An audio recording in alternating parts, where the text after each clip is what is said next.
Hello friends, welcome back to my channel smart study from home. हम लोगों ने कल जीएसटी का कंपोजिशन स्कीम पढ़ा था, ठीक है। आज हमको पढ़ना था कंसेशनल रेट, ठीक है। तो देखिए फ्रेंड्स, कल का मैं थोड़ा सा रिवाइज करूँगी, देन कंटिन्यू करूँगी। कंपोजिशन स्कीम में क्या था, कौन कौन ले सकता है कंपोजिशन स्कीम? MTR, ठीक है, मैन्युफैक्चरर, ट्रेडर एंड जो रेस्टोरेंट का सर्विस देता है, ठीक है। कौन नहीं ले सकता फ्रेंड्स? माइंस नहीं ले सकता, ठीक है। अभी देखिए, लेकिन बोला गया था कि सर्विस प्रोवाइडर जो है वो मार्जिनल सर्विस दे सकता है। आई मीन जो मैन्युफैक्चरर ट्रेडर हैं वो लोग मार्जिनल सर्विस दे सकते हैं। सॉरी, हाँ, सर्विस प्रोवाइडर नहीं दे सकता, जो मैन्युफैक्चरर ट्रेडर मार्जिनल सर्विस दे सकते हैं। कितना दे सकते हैं? 10% of the turnover in a state, या फिर 5 lakh, whichever is higher, ठीक है। इतना का सर्विस दे सकते, इतना हम लोगों ने पढ़ा था। अभी देखिए फ्रेंड्स, अभी क्या हुआ, जो मैन्युफैक्चरर और ट्रेडर हैं वो लोग तो मार्जिनल सर्विस दे सकते हैं।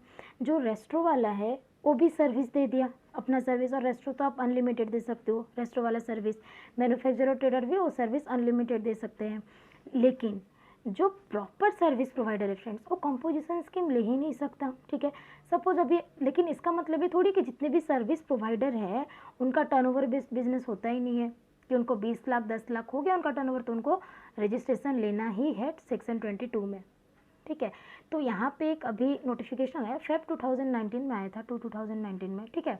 तब आया था कि अगर कोई सर्विस प्रोवाइडर है, ठीक है, और अगर उसका टर्नओवर अगर अप टू 50 लाख है प्रीवियस ईयर में, ठीक है। देखिए बताती हूँ, अगर कोई प्योरली सर्विस प्रोवाइडर है, ठीक है, एंड उसका टर्नओवर जो है ना फ्रेंड, एग्रीगेट टर्नओवर जो है वो प्रीवियस फाइनेंशियल ईयर में अप टू कितना है? अप टू 50 लाख है, ठीक है। तो वो करेंट फाइनेंशियल ईयर में अप टू 50 लाख टर्नओवर, जब टर्नओवर जितना भी हो, टर्नओवर 100 लाख है, 120 लाख है, 130 लाख है, जितना भी हो, up to 50 lakh, up to first 50 lakh, जो पहला 50 लाख का उसका गुड्स होगा, सर्विस होगा, जो भी होगा, अगर गुड्स एंड सर्विसेज भी दे रहा है और सर्विस अगर मार्जिनल लिमिट से ज़्यादा दे रहा है, तब वो कंपोजिशन में एलिजिबल नहीं होगा, तब वो कंसेशनल ले सकता है, ठीक है। अप टू 50 लाख तक वो 6% के रेट पे जीएसटी दे सकता है, एट द रेट 6%, ठीक है। 3% क्या देगा? CGST एंड 3% SGST, ठीक है। या फिर क्या करेगा?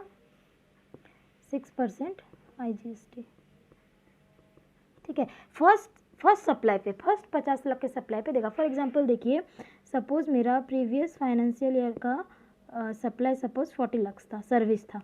मैं एक टेलर हूँ, 40 लाख का मैंने सिलाया, टेलर मतलब सर्विस दिया, ठीक है। अगर मैं टेलर हूँ, सिला रही हूँ, तो फिर मैं सर्विस प्रोवाइडर हूँ, ठीक है। मेरा सपोज बहुत बड़ा टेलरिंग का काम है, मेरा टर्नओवर 40 लाख का आया, ठीक है, लेकिन मेरा प्रॉफिट कम है, सपोज कम है, ठीक है।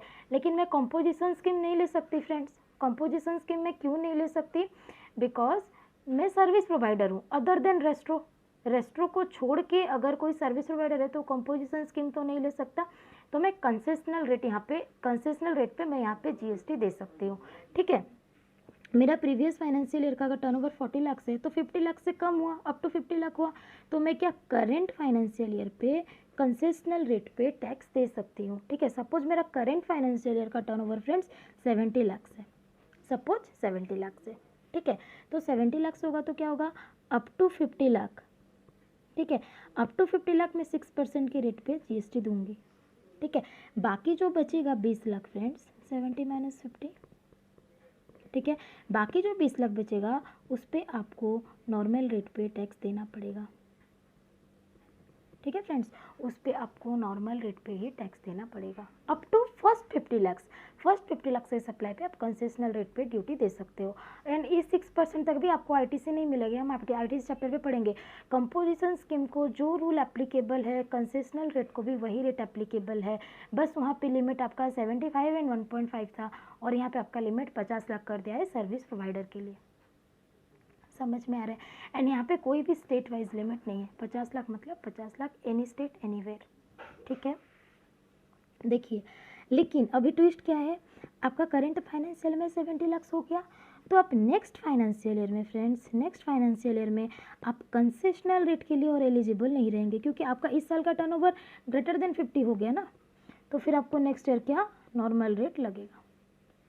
आपको नेक्स्ट फाइनेंशियल ईयर में क्या लगेगा फ्रेंड्स, नॉर्मल रेट लग जाएगा। समझ में आया। लेकिन इसके भी कुछ एक्सेप्शन है। कॉम्पोजिशन स्कीम में 4 एक्सेप्शन क्या था, माइंस वाला 5 एक्सेप्शन था, यहाँ पे भी वो 5 एक्सेप्शन है सर्विस प्रोवाइडर को छोड़ के।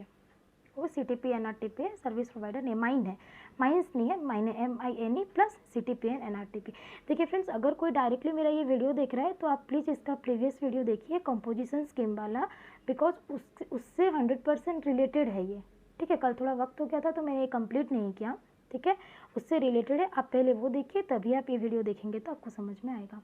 ठीक है फ्रेंड्स, तो माइंस में हम लोग का क्या था फ्रेंड्स, माइंस में था कि अगर आप मैन्युफैक्चरर हो, ठीक है, लेकिन यहाँ पे तो सर्विस प्रोवाइडर वाला बात आ रहा है। मैन्युफैक्चरर हो, किसका मैन्युफैक्चरर हो, पैट का, ठीक है, पान मसाला का, इरिटेड वाटर का, ठीक है, फिर थे आइसक्रीम और टोबैको प्रोडक्ट था। ठीक है, लेकिन यहाँ पे क्या आ जाएगा, सप्लाई आ जाएगा। अगर आप ये चीज़ सप्लाई कर रहे हो तब आप कंसेशनल रेट नहीं ले सकते। ठीक है, आई में क्या था, इंटरस्टेट सप्लाई ऑफ गुड्स था, यहाँ पे गुड्स एंड सर्विसेज आ जाएगा।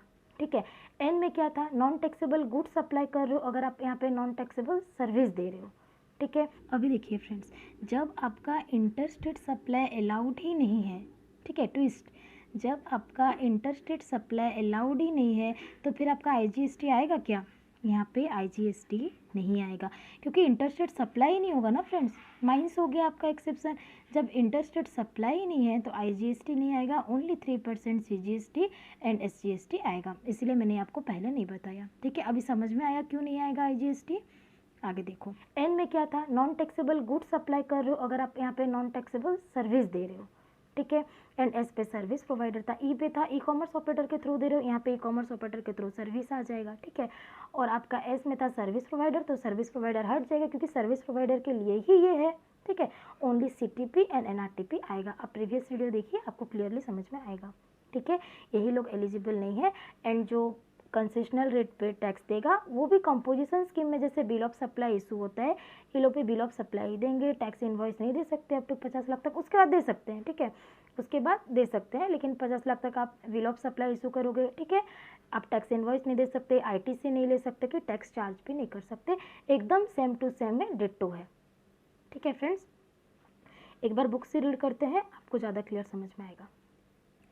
देखिए फ्रेंड्स, क्या दिया, option to pay tax eight concessional rate under notification number 2 2019, मैंने बताया फेब 2019 में आया था, 7 मार्च 2019। देखिए, as we have already seen that primarily the composition scheme is available in respect of goods and only one service, namely restaurant service। ठीक है, composition scheme किसके लिए था friends, only manufacturer, trader and restaurant service provider के लिए। Further marginal supply of other service is permitted. ठीक है, 10% of turnover in a state, या फिर 5 लाख हुई 40,000 तक आप सर्विस दे सकते हो, उसको मार्जिनल सर्विस बोला गया है। ठीक है, however a person engaged exclusively in supply of service other than resto service is not eligible for composition scheme। ये भी हमने देखा, अगर कोई अदर देन रेस्टो दे रहा है तो फिर वो कंपोजिशन स्कीम में फॉल नहीं करता था। ठीक है, in order to provide benefit to such supplier, a scheme to pay tax at the concessional rate has been formulated। उसके लिए वो फॉर्मुलेट किया गया। ठीक है, primarily for small service providers like salon stylist, देखिए आपका टेलर हो गया, सैलून हो गया, ये लोग क्या फ्रेंड्स, ये लोग सर्विस भी देते हैं लेकिन कॉम्पोजिशन में भी फॉल नहीं करते, इन्हीं के लिए कंसेशनल रेट ऑफ ड्यूटी लाया गया। ठीक है, who are not otherwise eligible for composition scheme. ठीक है, देखिए, this notification provides an option to a registered person whose aggregate turnover in the preceding financial year is up to 50 lakh. ठीक है, जिसको अप टू 50 लाख तक का प्रीवियस ईयर में उसका टर्नओवर है तो करंट ईयर में क्या कर सकता है, देखिए, who is not eligible to pay tax under composition scheme, जो कंपोजिशन स्कीम में नहीं दे सकता, to pay tax at the rate 3%, 3% CGST, 3% SGST, effective कितना हुआ 6%, on first supply of goods or service up to an aggregate turnover of 50 lakhs made on or after 1st April in any financial year subject to specified condition। ठीक है, फिर देखिए दिया है कौन कौन लोग एलिजिबल नहीं है, सप्लायर्स कौन कौन एलिजिबल नहीं है जो कॉम्पोजिशन में थे बट इसमें नहीं है। देखिए, for the person not eligible for composition scheme but eligible for notification number, composition के लिए एलिजिबल नहीं थे बट अभी एलिजिबल हैं। देखिए, जिसका एग्रीगेट टर्नओवर 50 लाख तक है वो अगर सर्विस प्रोवाइडर था तो अभी एलिजिबल हो जाएगा। ठीक है, देखिए डिफरेंस क्या था, देखिए पहले वाला जो माइंस था ना उसमें था कि मैन्युफैक्चरर था। ठीक है, अभी वो सर्विस प्रोवाइडर, देखो यहाँ पे हाईलाइट किया है, पहले तो मैन्युफैक्चरर था नोटिफाइड गुड्स का, अभी वो सप्लाई हो गया है। ठीक है, पहले था इंटरस्टेट सप्लाई का क्या होना चाहिए, interstate outward supply of goods होना चाहिए, अभी गुड्स को भी अलाउ नहीं है, सर्विस को भी अलाउ नहीं है।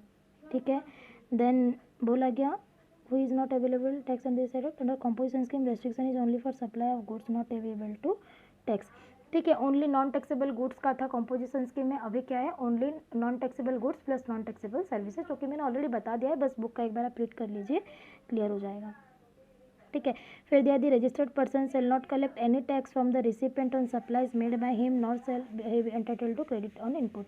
आरटीसी भी नहीं ले सकता, टैक्स इनवॉइस भी इशू नहीं कर सकता, वो क्या इशू करेगा, बिल ऑफ सप्लाई इशू करेगा इंस्टेड ऑफ टैक्स इनवॉइस। ठीक है, और जो बिल ऑफ सप्लाई इशू करता है ना फ्रेंड्स, उसके टॉप में ना लिखा रहता है taxable person paying tax in terms of notification 2019। Bill of supply के ऊपर ये चीज़ लिखना पड़ेगा। ठीक है, बस वही चीज़ है, ख़त्म है। ठीक है, क्लियर है, छोटा सा टॉपिक था तो मैंने सोचा इसको क्लियर कर दूँ, अमेंडमेंट है, इसको याद रखिएगा। ठीक है।